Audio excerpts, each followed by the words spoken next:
Living with chronic kidney disease is very debilitating. It's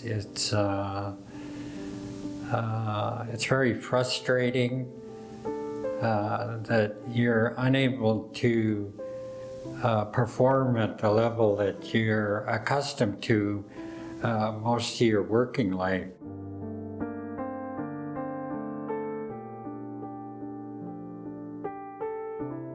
These are extraordinary times with extraordinary demands on the workforce.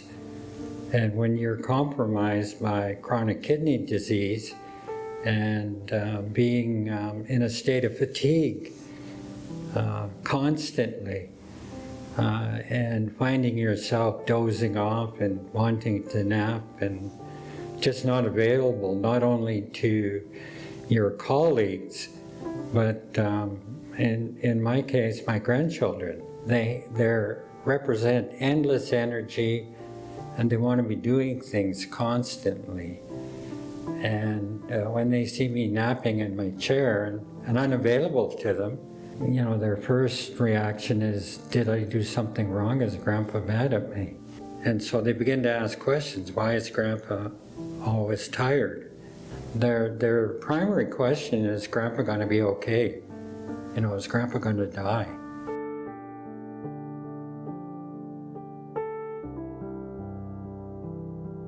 If I wasn't on dialysis, my numbers would continue to go down to the point where I would suffer kidney failure and die.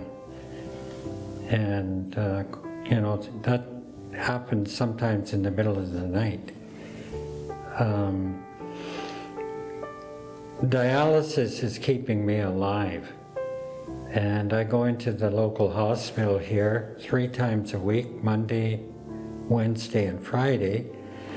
I get up about 6 o'clock and get ready, and I have to be at the hospital by 7:30. And after my session, I get out of there about 1 o'clock. So it takes, you know, 5 hours out of my life, 5 or 6 hours, 3 times a week, which compromises my ability to plan anything that interferes with that, you know, with those appointments. I think 4 hours every morning, 3 days a week. We have to plan our whole week around, like even today. You can't have it on a Wednesday, you can't have it on a Monday, Wednesday, or Friday, because those are the dialysis days. So we can't plan around even going camping or fishing unless it's really Friday afternoon and we come back Sunday night. So everything revolves around this time frame. And by having a live donor, he could carry on life as usual, you know, without the restrictions around, you know, the time that it takes for him to do dialysis.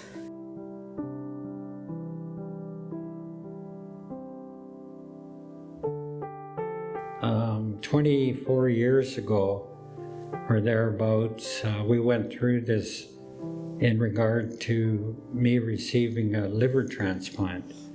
It's still quite a bit different though, because the donor for the liver wasn't a live donor. In this case, when Stewart put up a site requesting a donor, he had over 6,000 hits on that site. 400 were actually expressing an interest in being a donor. It's amazing that someone even would consider giving up one of their parts for someone. We're just so blessed. Like, it's absolutely amazing the generosity of some dimensions of our society. There's a lot of, you know, negative things that are focused on, but we often overlook the humanity of these kinds of issues in terms of transplants, kidney solid organ transplants. You know, it represents the precious gift of life. That's an amazing story in itself. And I know a young man, a friend of mine, her grandson is in need of a donor. Because of what's happening with Stewart, his grandma stepped up and she's a match.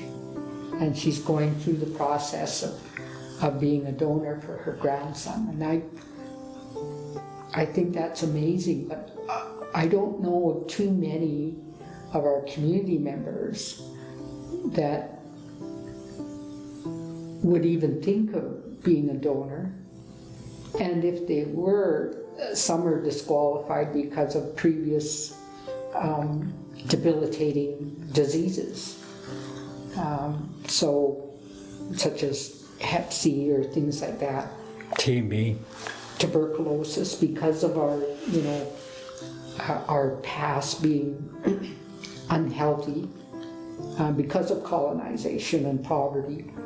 So it's a challenge to within the Aboriginal community to seek a donor within the Aboriginal community.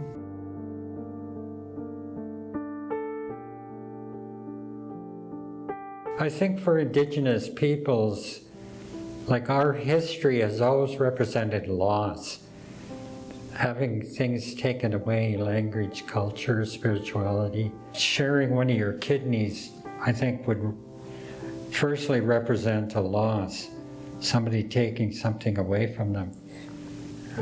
When you're faced with kidney failure, you know, which means you're not going to wake up.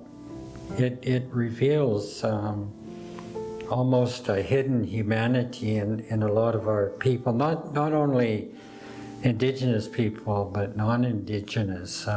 We need to understand the importance of donating to the Liver Foundation, to the Kidney Foundation, to all of those institutions that work very, very hard in a very, very focused way on addressing these issues that, you know, that are plaguing society. And having been a recipient, and Joan and I and our children know and understand the impact that has on people. Life is so much better with everyone in it.